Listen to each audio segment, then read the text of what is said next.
This time on Boneyard Revivals, the green truck is back. Yep. And it runs and drives, right? Yes, except for flat tire. Except for flat tires. Hey, I'm Robert. I'm Oliver. Welcome to Boneyard Revivals.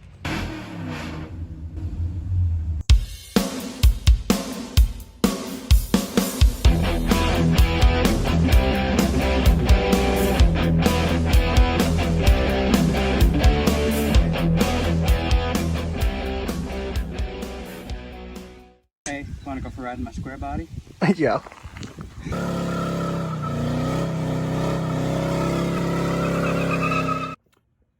Here we have a bucket that we tried to drain out the torque converter, all the old oil and torque converter.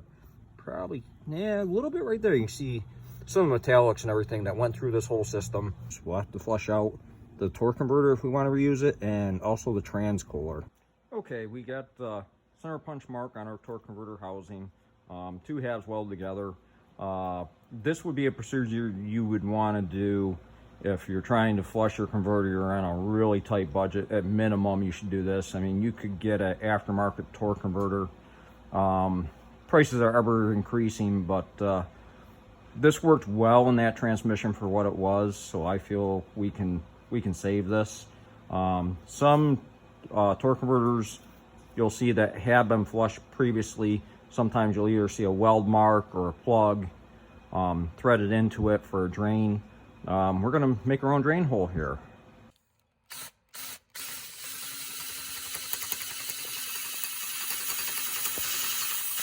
We are through. We cleaned that hole out. All right, now we're going to show you how we're going to flush it. Why you got to drill a hole in the largest diameter of the converter to drain all this. We had this draining upside down in a bucket, like basically the pump drive side into a bucket. You will never get all the transmission oil out of it. This is why you have to drill this hole, and watch this. Watch what comes out of this thing. Total yuckiness. That's metal from the clutch pack failure that we saw earlier. We're going to utilize some diesel fuel to help rinse out our converter. We'll fill it up pretty good, and should run out of our hole. We'll want to spin this around and just try to really flush everything out. So Now, what we're going to want to do with this, tilt it. we'll want to Shake it around a little bit. If you got something round to spin it on, that would help. But probably gonna take a couple flushes to get this thing decent. Guys, we're gonna take this one step further. We already flushed it, rolled it around a couple times, and flushed it twice with some clean diesel fuel. Now we're gonna move on to the pressure washing bit of it. Basically, we got an air gun here with a tube that's in diesel fuel, and we're gonna use the air pressure to spray it all down in there and like try to loosen anything up we can, and we'll do the best we can with it. That's all we can do.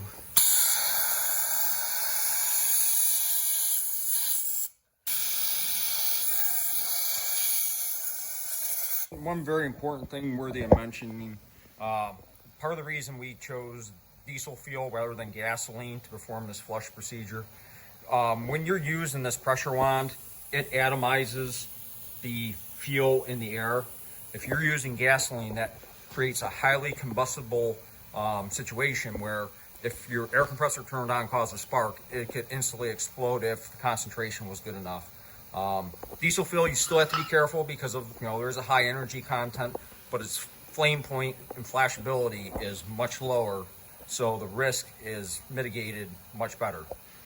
Well, now that we got a hole in our converter and it's flushed out, how do we make that so it's not a hole anymore? Well, you got one of two options. You could use a 1/8 inch pipe plug. If the hole you drill is the proper size, you want to refer to a drill chart for tapping stuff. We could tap that for 1/8 inch pipe thread. Thread that in there with some sealer. That'll work.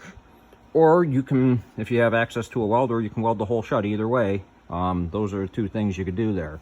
The one advantage of using this plug, if you're going to keep the vehicle a long time, you can actually drain the converter. If you ever need to change your transmission oil and fluid, whatever you want to call it, same stuff. In the future, you could drain the converter down, instead of just dropping your pan down, getting a few quarts, changing the filter, drain the converter down. Granted, you're not going to get every last drop that's in the transmission valve body and passages, but you know, you can do a much better oil change in the future going this route with the plug.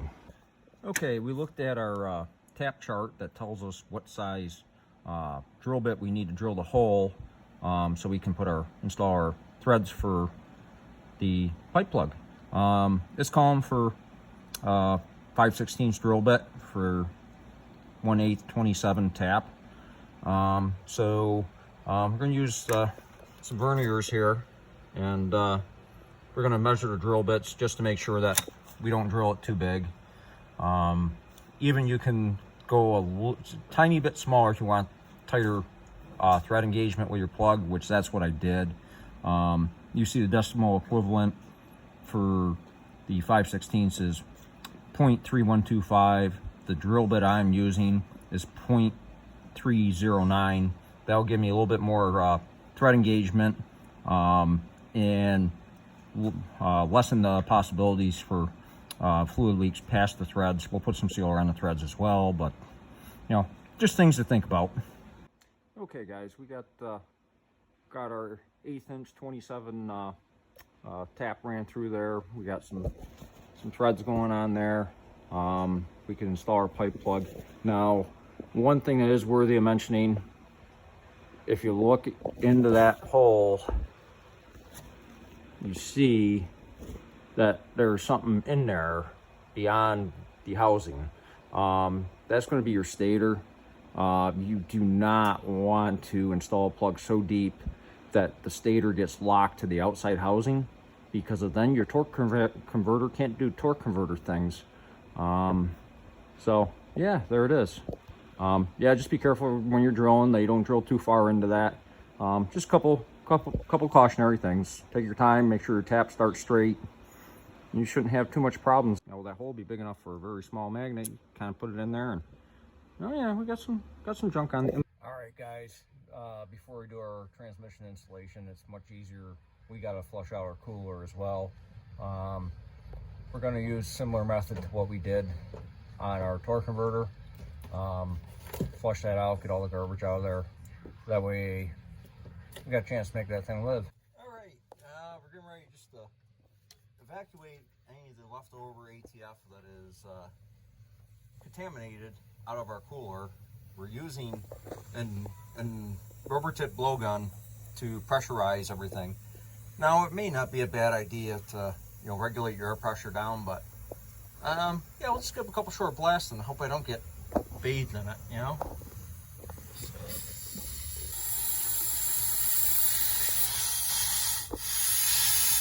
Okay, moving on to our secondary flush. Oh. Yep. Yeah, we're just going to do this.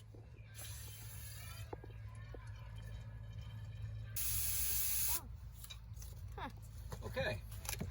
We have officially forward flushed that twice, back flushed it twice. No. And using a couple different solvents. I would say it's safe to say that the chances are that contaminants that may have been trapped in the cooler are no longer there. Definitely want to, at least put a couple quarts in it. You might spill some when you're installing in the trans, but I always put a couple quarts of transmission fluid in the torque converter. Basically, it's gonna allow the transmission, once the engine's running, to pump oil that much faster, so that way you're not spinning shafts and bearings or shafts on dry bushings. Even though we pre-lubed them when we assembled everything, I've always done it's a good idea, and probably if you talk to most other experienced transmission people, they'd tell you the same thing.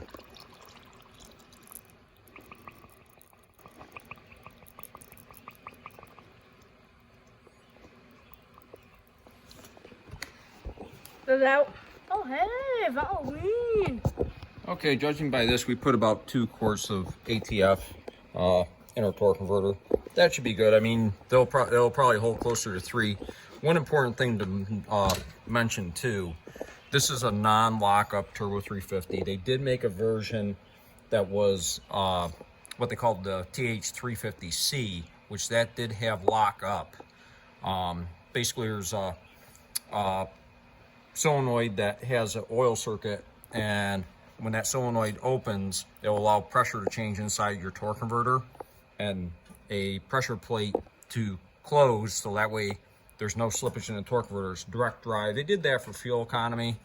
Now in a situation like what we worked on, what we saw with our transmission, at that rate, if you had that sort of debris from basically your failure, you would have gone ahead and just order a new replacement refurbished converter. Being this is a non-lockup one, I feel we're pretty safe. You know, with the procedure that we have performed here, this converter should work fine. You know, just information put out there. You guys can research more if you're really into it and whatever. I'm no expert, I'm just sharing what I've learned over the years with you. Okay, we got this square cut O-ring that goes in between the tail shaft, where the tail shaft housing of the transmission would bolt on in here, and it seals up to the adapter plate on our transfer case. We got to make sure that this isn't going to create a leak.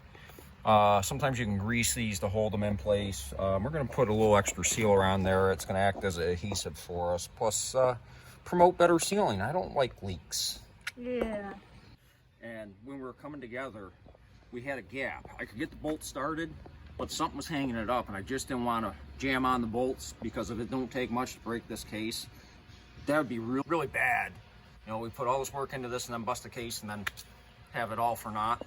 Sometimes you just got to take your time and figure out what's going on. Just don't ram these bolts in there with impact. Sometimes impact could be your friend, but there's times to know when to put it down. You know, resort back to caveman sort of tools. What it was, ultimately our dry shaft and everything, being that we had all that stuff on our transfer case because of pretty much it's going in. It got hung up on the trans jack. It's very disheartening if you, after all this work, you bust up the transmission because you didn't stop to think about it. So, little tip of the day. Well, we're using an itty bitty one for this particular task. And liquid. Oh. Yeah, not terrible. Not terrible. Stop. And we're checking our breather too, because I hear it breathing right in my earlobe. Yep. It looks like it's been a while since this has been changed, so it's probably a darn good thing we're doing this. Yeah. Yeah, we kind of came up with this fun option for refilling our transfer case with the transmission oil. These happen to be some lenses that came off a set of LED shop lights that I had that the LEDs died in. I kind of kept them and said, you know what, they might be useful for something. This might be a total fail, but we're going to give it a go.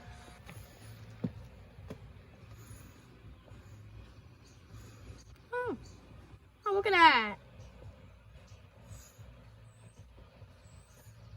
Kept on drinking and drinking and drinking. Almost think it's Kool-Aid. Use our dipstick calibrated finger here. Oh yeah.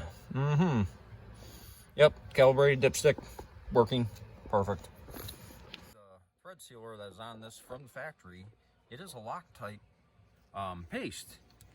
Just happen to dig through and just look what we happen to have. Oh, perfect. Yep, Loctite works great as a thread sealant, in case you folks didn't know that. A lot of different applications actually use Loctite as a sealant or a retaining compound.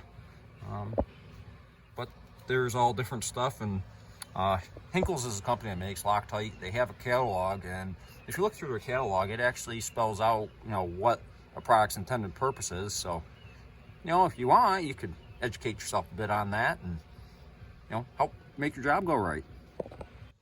And you try bolting the transmission bell housing up to the rear of the engine up there.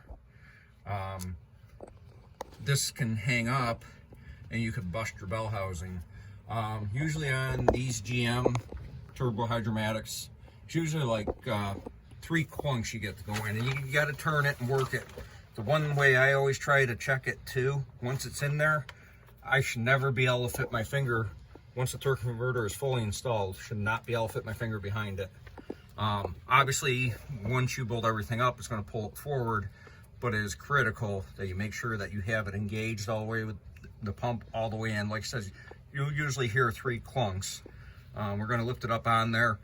Now, remember, we did put 2 quarts of transmission oil in the torque converter, so we might have a little bit of spillage, but we'll just have to mitigate that. I'm hoping to do it as clean as possible. That's why we got some rags and our bucket here, you know, try to eliminate all of it. I don't want to be falsely led to believe that there could be a, you know, oil leak or something, so I'm trying to do this without making a mess. I mean, obviously you can use brake clean it up afterwards, but all right, we're gonna go for it.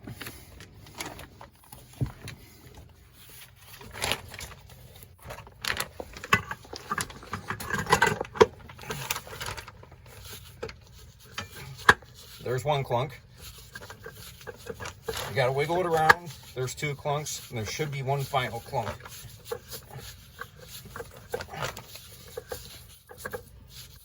Or did we get it? We get it first shot.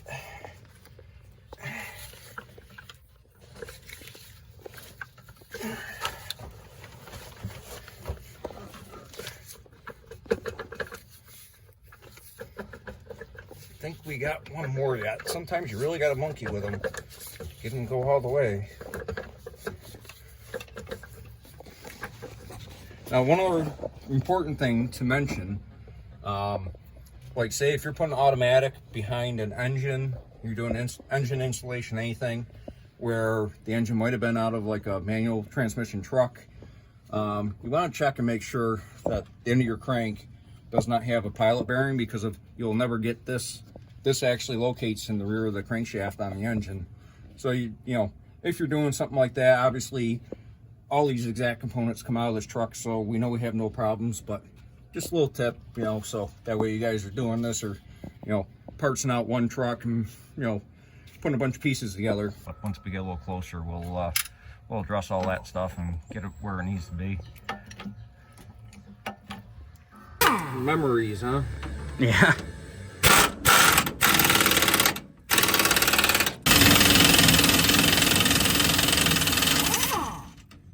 Oh, that's good. At least you know it's still got some in it.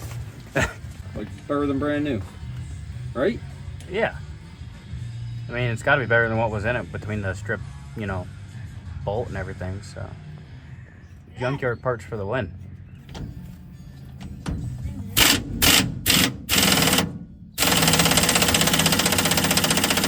Yep. Man. Correct. Hey, everything should be back in and connected. We're the old man's in there doing the kickdown cable right now, and we should be able to fire this thing off and see if our Turbo 350 rebuild is functional. Neat. All right, I'm gonna fire it up and see what happens. Now, of course, we're gonna have to let it warm up and everything too, but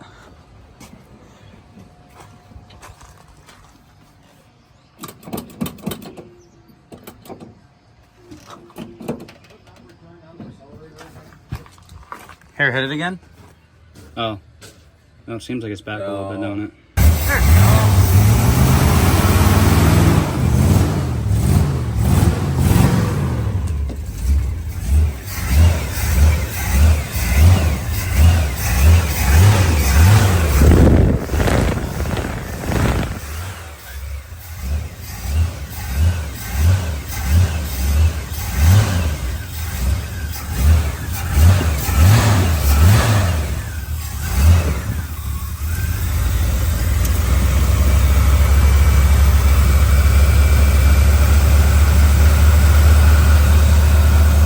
Put a little bit more fluid in her. Let's see what we got.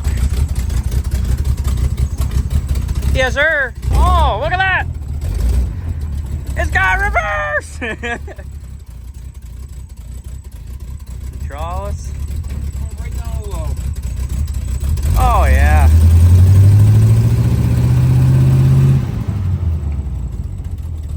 Okay, we'll do a pull out in a second because GM transmission will actually pull out in a second. Yeah.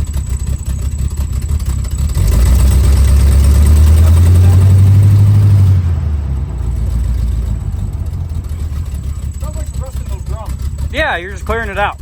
She's good. Okay, now we're going to do a pull from stop and drive. We should be able to watch tire speed change as it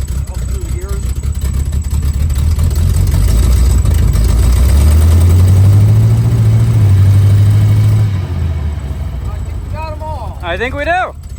How's about that?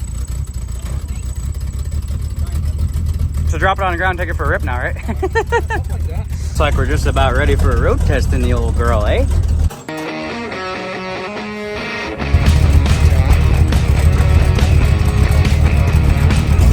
Holy smoke, she's got reverse back.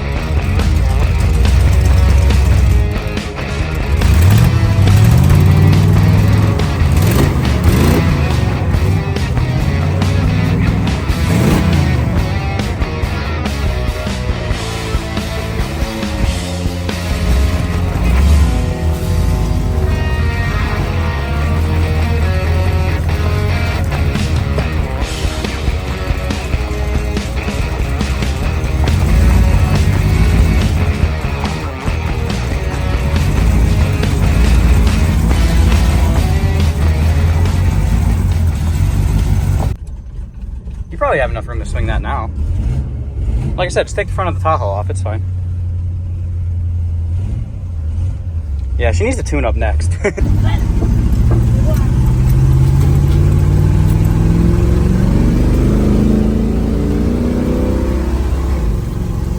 Oh! Tackle the waves! Tackle the waves! Okay. That problem solved. Rides like a square body. God. It stinks. Golly. Yeah, a lot of rat poop and other smells going on there. I don't want to go too far with a little bit of gas inside it. Yeah. We'll swing around it. Hey, we got a blinky thing. Oh, that's That's good. a plus. Just seems like it's such a dog. Well, it's down one cylinder.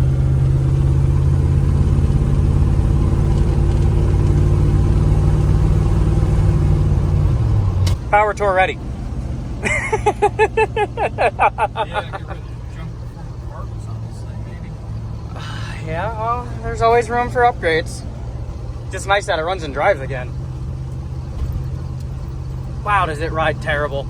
She's got the quad shocks going on the front axle. Yeah, it's still bad. Just So bad. Oh, are you making that? Oh, it's a square body. Oh, ski to the tires a little bit, eh? Oh. I made some premium looking Zowies. Second, I like that. Gonna shift in the drive? Or do you only have it in second? No, that was third.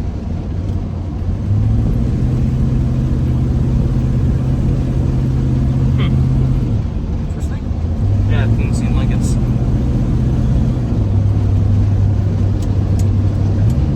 Definitely a driver there.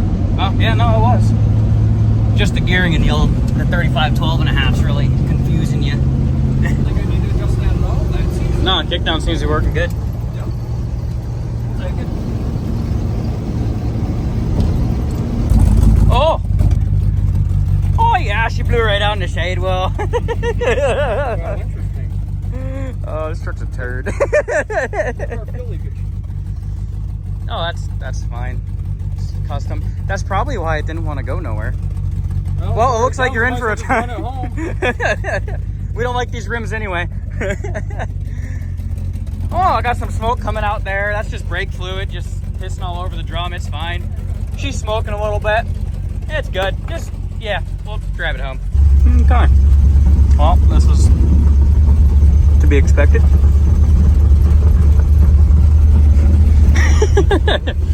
Why do I feel like we've done this too many times? I don't know. Hey, any of you folks out there in interweb land got a nicely used 35 12 15 inch rim, we could use one about here. Let us know in the description or email us. The email will be here. I think we can. Well, it'd really be the icing on the cake if it ran out of fuel. Downhill. We have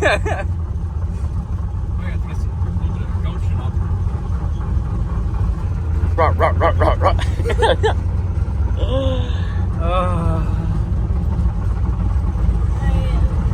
Yeah, we thought that was a little flaky. Yeah, well, we knew the tires were kind of junk, but We were hoping we'd get some more use out of them, or wait and hope it blew up when it was the next owner's problem. It probably will, don't worry. Oh boy, she's struggling. I don't know what that noise is. It doesn't sound good though. Probably the tire self-destructing into my box side. That's fine. It needs new box sides anyway. Yeah, still got the smoke coming out of this side. Yeah, she's fully self-destructed there. Oh yeah, she's well. Hey, it didn't scuff the rim. That's all that matters. Yeah. It did not scuff the rims. Oh.